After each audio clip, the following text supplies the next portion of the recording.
Baik, nah sekarang yuk kita lihat soal nomor 9 ya. Waktu paruh suatu unsur radioaktif adalah 8 jam. Berarti yang 8 jam itu adalah T setengahnya 8 satuannya jam.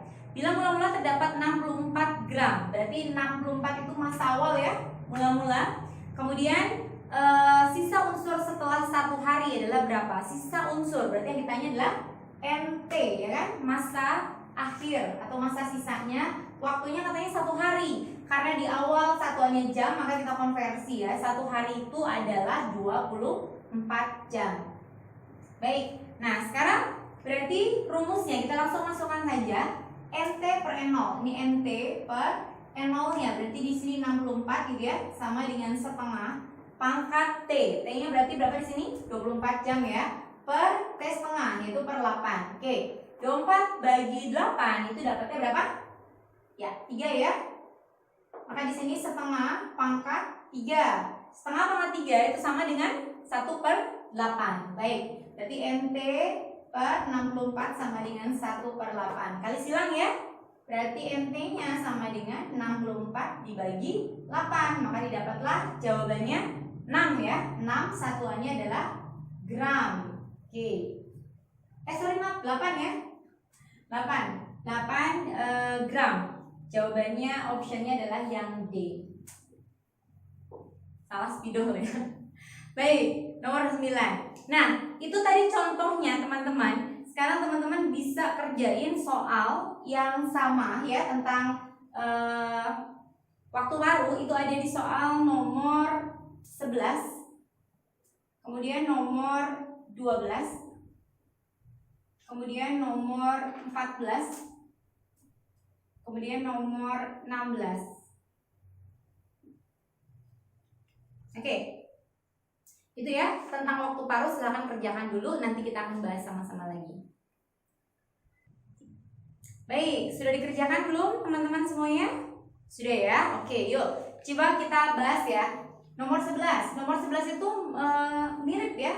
Mirip dengan yang tadi. Kita lihat di sini ada uranium meluruh menjadi neptunium dengan memancarkan partikel beta menurut reaksi orde 1 sebagai berikut. Teman-teman gak usah terkecoh dengan reaksinya ya, karena reaksi itu gak nyambung sama sekali.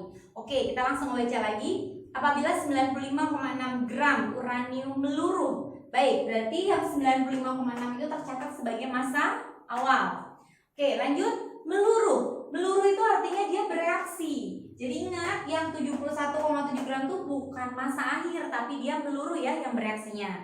Nah, kemudian selama 46 menit. 46 menit itu adalah waktu peluruhannya ya, 46 menit.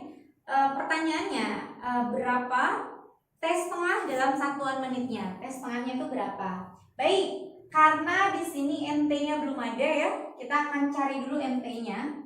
NT itu sisa, didapat dari mana? Awal N0 dikurangi dengan yang bereaksi atau yang meluruh, gitu ya. Kita masukkan di sini. N0-nya adalah 95,6 ya, dikurangin 71,7 ya. Baik, maka akan didapat hasilnya sebesar 23,9. Satuannya gram. Oke, ini NT-nya kan? Baik, sudah ada, kita langsung masukkan ke dalam rumusnya.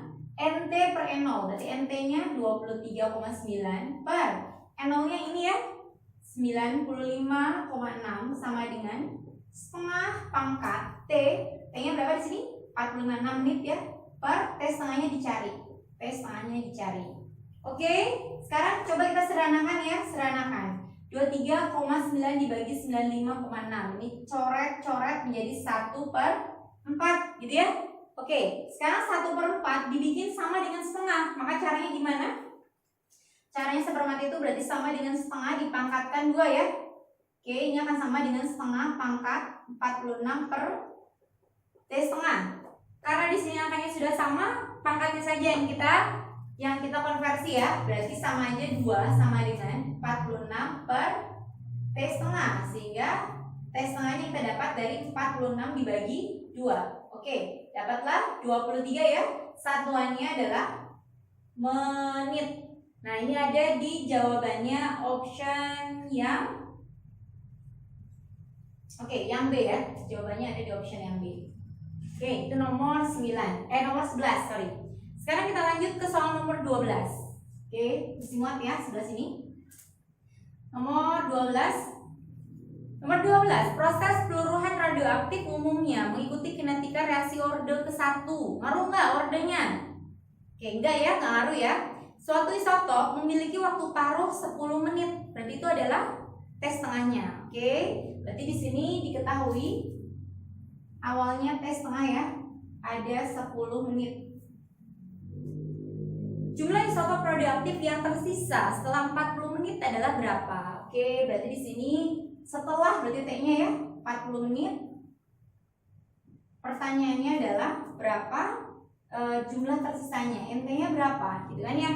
Lihat dulu optionnya biar kita gampang ya. Option A sampai E semuanya itu ada kata-kata kali semula, ya kan? A 1/8 kali semula, B 1/10 kali semula, dan seperti itu kan. Artinya memang sebenarnya N0 masa awalnya tidak disebutkan, ya kan? Jadi langsung saja kita masukkan ke rumusnya ya. NT kita masukkan NT, N0 belum ada, kita masukkan N0 sama dengan setengah pangkat T. T-nya berapa? 40 ya, per T setengahnya berapa? 10. Oke, 40 bagi 10, 4. Baik, coret-coret ya. Maka nilai NT per N0-nya setengah pangkat 4. Berapa yuk? 1/16 ya. Oke. Nah, sehingga NT, karena ditanya NT, NT-nya itu sama dengan 1/16 dari N0, 1/16 dari masa awalnya. Jadi jawaban yang paling tepat adalah yang C. NT-nya 1/16 kali semula. Seperti itu ya teman-teman. Oke. Baik, masih soal yang berhubungan dengan waktu paruh ya. Lanjut ke soal nomor 14. Waktu paruh suatu unsur radioaktif adalah 20 hari. Berarti di situ T setengah ya. Diketahui T setengah 20 hari. Apabila mula-mula terdapat 80 gram. Berarti di situ kan 0 ya, awalnya ada 80 gram unsur radioaktif, maka setelah disimpan selama 80 hari, itu apa teman-teman? Disimpan selama, berarti T ya, oke. T-nya di situ 80 hari. Unsur radioaktif tersebut akan berkurang sebanyak berapa? Nah, hati-hati. Pertanyaannya adalah di situ masa ya, masa unsur yang berkurang akan berkurang selama berapa hari katanya. Baik, kira-kira kalau masa yang berkurang itu masa akhir bukan ya? Bukan ya. Masa yang berkurang itu sama dengan masa peluruhan, ya kan? Atau masa yang meluruh.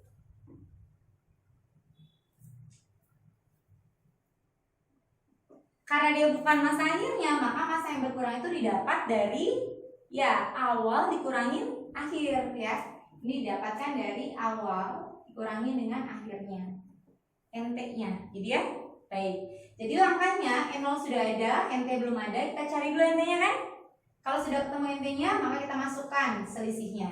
Oke, yuk kita cek dulu ke rumusnya. NT per N0, N0-nya berapa? 80 ya. Sama dengan setengah pangkat T. T-nya berapa di sini? 80 per T setengahnya adalah 20. Oke. 80 bagi 20, coret-coret 4 ya. Maka di sini setengah pangkat 4 1/16 ya. Berarti NT per 80 sama dengan 1/16, ya kan? Maka NT-nya didapat dari kali silang ya, 80 dibagi 16 ya. Baik. 80 bagi 16 hasilnya 5 kan? 5, satuannya berapa di sini? Satuannya 5 gram, ya kan? Nah, ini akhir nih. Nah, yang dicari adalah masa yang berkurangnya. Berarti masa yang berkurangnya selisih dari masa awal. Masa awalnya 80 dikurangin akhirnya 5 gram ya. Maka dia berkurang sebanyak 75 gram. Ini dia jawabannya. Hati-hati, bukan 5. Jawabannya yang paling tepat adalah yang A. Oke. Nah, satu lagi soal tentang peluruhan yaitu nomor 16 ya. Ada yang ketemu sama nomor 16? Caranya beda ya, beda sedikit. Biasanya kan kalau kita pakai perpangkatan gitu ya, pakai pangkat. Kalau sekarang Kayaknya kalau dipangkatin susah ya. Yuk kita lihat gimana nih cara nomor 16. Baik, 16. Suatu radioaktif X dalam batuan kuno mempunyai waktu paruh 12 abad. Baik, jadi di sini diketahuinya adalah 12 abad. Lama banget ya. Jika diperkirakan telah meluruh 99,9%. Baik, jadi di situ zatnya meluruh ya. Meluruhnya sebanyak 99,9%. Maka umur batuan tersebut adalah berapa? Oke, ditanya umur batuan ya. Berarti T ya kan? T-nya berapa? Baik. Di sini saya ganti aja ya. Di situ kan keterangannya ada log 5 sama dengan 0,7 teman-teman. Saya ganti aja jadi log 2 sama dengan 0,3 ya. Karena saya pakainya logaritmanya logaritma 2. Nilainya 0,3. Oke. Nah, udah ada clue, udah ada keterangan di sini pakai logaritma. Baik, caranya gimana? Yuk, kita lihat dulu nih. Meluruh artinya dia bereaksi kan? Lihat baik-baik di sini dalam satuan persen. Ya kan? Sehingga kalau dalam satuan persen, total awal seluruhnya itu pasti adalah 100%. 100%, ya kan? Karena dia meluruh 99,9%, maka di sini NT-nya kita bisa ambil dong dari selisihnya. Ya, seperti biasa, yaitu awal dikurangi dengan yang meluruh atau yang bereaksi 99,9 ya. Maka didapatlah berapa? 0,1 ya, 0,1%. Baik. Nah, sekarang kita masukkan ke rumusnya. NT per N0, NT-nya 0,1 per N0 ini ya 100 sama dengan setengah pangkat T. T-nya mana? T-nya dicari ya, per T setengahnya adalah 12. Oke, ini dia, kita lihat baik-baik. Nah, ini kan 0,1 per 100 kalau dijadiin setengah susah ya. 1 per 1000 jadiin setengah, agak susah nih. Makanya tadi kita pakai konsep logaritma. Yuk, yang jago matematika, yuk kita sama-sama kerjain ya pakai metode logaritma. Di logaritma itu kita tahu bahwa A log B itu akan sama dengan C, ya kan? Atau A pangkat C itu nilainya akan sama dengan B. Baik, jadi kalau kita lihat baik-baik, ini adalah nilai A-nya, ya. Kemudian di sini ini adalah nilai C-nya. Kemudian B-nya berarti ini ya. Oke. Ini adalah nilai B-nya. Sekarang nilai-nilai variabel yang di atas coba kita munculkan menjadi logaritmanya. A log B, berarti A-nya adalah 1 per setengah ya, setengah. Log B, B-nya berarti ini kan 0,1 per 100 gitu ya, begini. Sama dengan C, C-nya berarti T per 12 ya, T per 12. Baik, sekarang gimana? Ini kita jadikan pangkat ya, berarti jadinya rubah menjadi pangkat, berarti naik ke atas 2 pangkat minus 1. Log, di sini naik semua ya, 0,1 per 100 berapa teman-teman? Berarti 1 per 1000 ya, atau dijadikan berarti kalau jadiin 10 maka 10 pangkat negatif 3, gitu kan ya? Kan sama dengan T per 12. Oke, sekarang gimana? Kita coret ini ya. Hilangkan ya, hilangkan pangkatnya, coret, ya kan? Nah, selanjutnya jadinya saya tulis sebelahnya ya. Pindah ke sebelah sini berarti kan akan sama dengan 2 pangkat 1 gitu ya. Log 10 pangkat 3 sama dengan T per 12. Baik, nah sekarang 3-nya bisa ke depan kan ya? 3 akan sama dengan 2 log 10 sama dengan T per 12. Baik, 2 log 10 ini kan kalau kita rubah ini sama dengan pembagian ya, bisa ya? Log 10 per log 2 ya, kan sama dengan T per 12. Baik, log 10 itu nilainya berapa? Nilainya 1 ya. 1, log 2 nya tadi misalkan 0,3 ya, atau nilainya sama dengan 0,3. 0,3 sama dengan T per 12. Berarti kita sederhanakan. Coret, berarti dapatnya berapa nih? Dapatnya 10 ya. 10. Nah, kali silang T-nya Jadi 10 dikali 12 sehingga 120. Satuannya apa? Satuannya abad. Baik, jawaban yang paling tepat ada di option yang D. Baik, jadi kalau teman-teman yang punya cara menggunakan logaritma 5 boleh ya. Yang penting jawabannya sama, yaitu yang D. Oke, nah sekarang teman-teman, kalau sudah tadi kita bahas tentang radioaktif ya, peluruhan. Sekarang kita masuk ke dalam soal yang ada hubungannya dengan partikel-partikel radioaktif atau kimia inti. Baik, contoh soalnya ada di soal nomor 10 ya. Sebelumnya sebenarnya inti dari radioaktif itu gampang sekali. Penjumlahan antara nomor massa atau A yang di atas ya, ruas sebelah kiri itu harus sama dengan ruas sebelah kanan. Begitu juga dengan nomor atomnya Z, ruas sebelah kiri sama dengan ruas sebelah kanan. Nah, sebelum ke sana, cara yang paling efektif adalah kita harus hafalkan dulu partikel-partikelnya. Jadi di sini di buku juga di modul sudah ada bahwa partikel radioaktif ya. Partikel radioaktif itu ada macam-macam. Yang pertama kita kenal dengan proton, simbolnya P. Proton itu berarti muatannya, tolong dihafalkan satu-satu. Kemudian di sini ada alfa. Alfa itu sama dengan helium ya. Ini partikel muatannya 42. Kemudian setelah alfa itu ada beta. Beta itu sama dengan elektron 0-1. Kemudian di sini ada neutron N ya, 1-0. Kemudian ada positron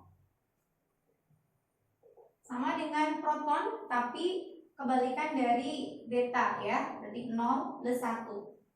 Kemudian ada gamma. Gamma itu dia ada muatannya ya, 00. Kemudian ada deuteron. Deuteron itu D21, ada triton gitu ya, T31.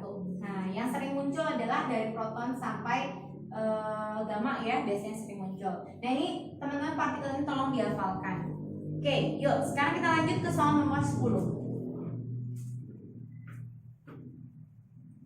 Nomor 10, bila beta ditembaki dengan partikel alfa akan terbentuk X dan satu neutron, maka X yang dimaksud adalah apa? Kita harus rubah menjadi bentuk persamaannya terlebih dahulu ya. Jadi awalnya di sini ada BE. Ada BE 94. Di situ ada istilahnya ditembaki. Kalau ditembaki itu sama dengan direaksikan. Jadi dia ada di ruas sebelah kiri ya. Baik, berarti di sini alfanya ditembaki ada di ruas sebelah kiri, akan terbentuk unsur X. Berarti di sini akan menghasilkan X ya kan? Dan satu neutron plus neutron. Nah, jadi pertama-tama tadi alfa kita masukkan, nilainya itu kan 42, neutronnya 10 ya kan? Yuk kita jumlahkan. A nomor massa di atas itu 9 tambah 4 totalnya ada 13. Maka di sini 1 supaya sama dengan 13. Berarti di sini berapa? Oke, 12 ya. 12 tambah 1 sama dengan 13. Lanjut bawahnya, 4 tambah 2 totalnya ada 6 kan? Nomor massanya ya. Di sini 0, maka nomor massanya harus sama dengan sebelah kiri. 6. Berarti X ini adalah partikel nomor massa 12, nomor atomnya adalah 6. Oke, sip. Maka jawaban yang paling tepat adalah yang E. Gampang ya? Nah, sekarang coba teman-teman boleh dicoba dulu ya. Coba dulu dikerjakan. Ada soalnya, itu nomor 13. Kemudian ada lagi di nomor 28 dan nomor 29. Terakhir yang hitungan ya, soal hitungan kita tutup di soal nomor 15. Oke, ya. 4 nomor coba dulu ya, coba dikerjakan dulu. Kalau sudah nanti kita bahas sama-sama.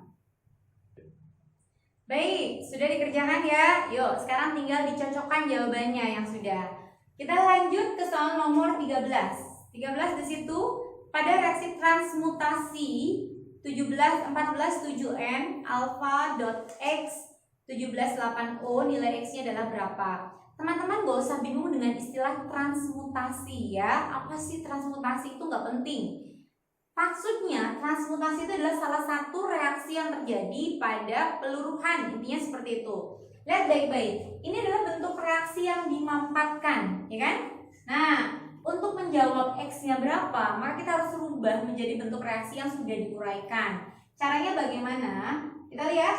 Alfa itu dekatnya dengan nitrogen, sedangkan X dekatnya dengan oksigen. Maka bisa dipastikan alfa satu ruas dengan N, X satu ruas dengan O. Oke, kita rubah dulu menjadi bentuk reaksi biasa. 14,7N tambah alfa, hasilnya menjadi X ditambah dengan 17,8O. Gitu ya? Baik, nah kalau sudah seperti ini sangat mudah. Kita tinggal jumlahkan alfa masukkan 42, ya kan? Maka totalnya kita lihat 14 tambah 4, 18 ya. Di sini ada 17, supaya sama dengan 18 kurang berapa nih? Oke, kurang 1. Sekarang lanjut, 7 tambah 2, 9. Di sini baru ada 8 ya nomor atomnya, sehingga supaya 9 kurang berapa? Oke, satu lagi ya, sehingga X-nya dihasilkan partikelnya 1, 1. 1, 1 itu dikenal sebagai partikel apa? Ya, partikelnya disebut sebagai partikel proton, sehingga jawaban yang tepat adalah yang C. Gampang ya? Oke, lanjut ke soal berikutnya, yaitu nomor 28. Yuk kita lihat. 28, isotop 24294Pu memancarkan 5 buah partikel alfa dan 2 buah partikel beta. Isotop yang terbentuk pada proses ini adalah apa? Oke, isotop, apa itu isotop? Belakangnya P, berarti protonnya sama. Proton itu di mana? Di bawah ya. Di bawah, berarti Z-nya yang sama, atasnya beda. Baik, di sini nomor 28. Kita lihat ya. 242. Maaf.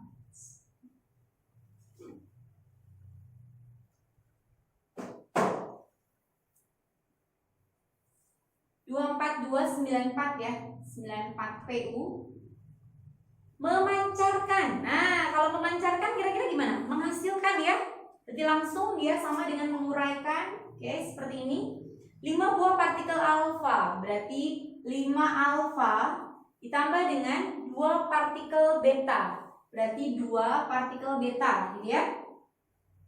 Isotop yang terbentuk, berarti di sini isotopnya kita simbolkan dengan X ya. Ini isotopnya nih. Isotop yang terbentuknya itu apa katanya? Oke, yuk kita lihat dulu.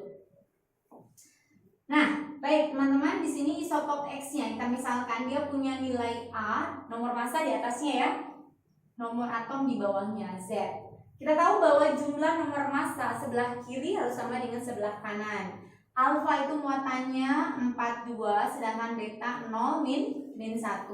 Maka kita akan cari dulu nilai A-nya ya. Oke, yang pertama kita akan mencari nilai A-nya. Persamaannya adalah ruas sebelah kiri 242 ya. Itu akan sama dengan total nomor massa di ruas sebelah kanan. Yuk kita lihat di sini. Ini ada 4 atasnya 5 kali. Berarti dikalikan ya. 5 kali 4. 5 kali 4 gitu kan ya. Ditambah di sini 0, betanya sebesar 2. Berarti 2 kali 0. Ditambah dengan A, ya kan? Ditambah dengan A. Persamaannya seperti itu. Maka akan kita dapat 242 20 ya kan? Ditambah 2 0 ya, maaf. 0 ditambah A. Maka nilai A-nya dihasilkan 242 dikurangi 20 ya. Didapatlah 222. Oke, ini nilai A-nya.